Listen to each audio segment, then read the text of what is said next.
ఇవాళ రాష్ట్ర వ్యాప్తంగా రైతులందరూ కూడా ఇబ్బంది పడుతున్న పరిస్థితి.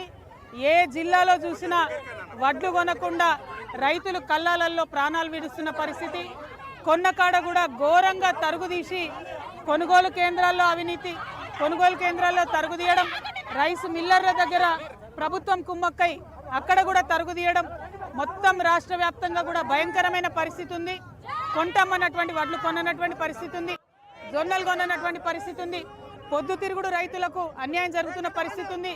ఎక్కడా కూడా ఈ రాష్ట్రంలో రైతులంటే కనీస మర్యాద గౌరవం లేనటువంటి పరిస్థితి ఉంది.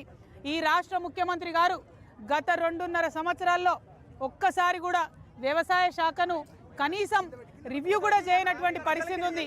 మరి అటువంటి పరిస్థితులలో ఈ రాష్ట్రంలో రైతులకు కలెక్టర్లు అన్యాయం చేస్తూ ఉన్నారు.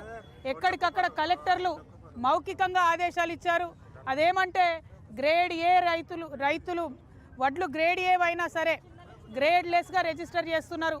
ఏదైతే సన్న బియ్యానికి బోనస్ ఇచ్చినామని చెప్పిండ్రో వాటిని ఎగబెట్టేటటువంటి ప్రయత్నంలో భాగంగానే ఇవి చేయడం జరుగుతూ ఉంది.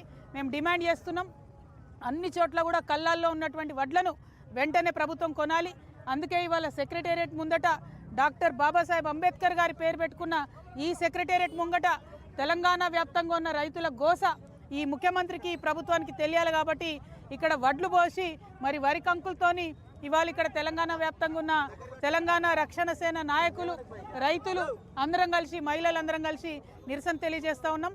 ప్రభుత్వం తక్షణమే వడ్లు కొనాలి, పొద్దుతిరుగుడు పువ్వు కొనాలి, జొన్న కొనాలి, రైతులకు న్యాయం చేయాలి.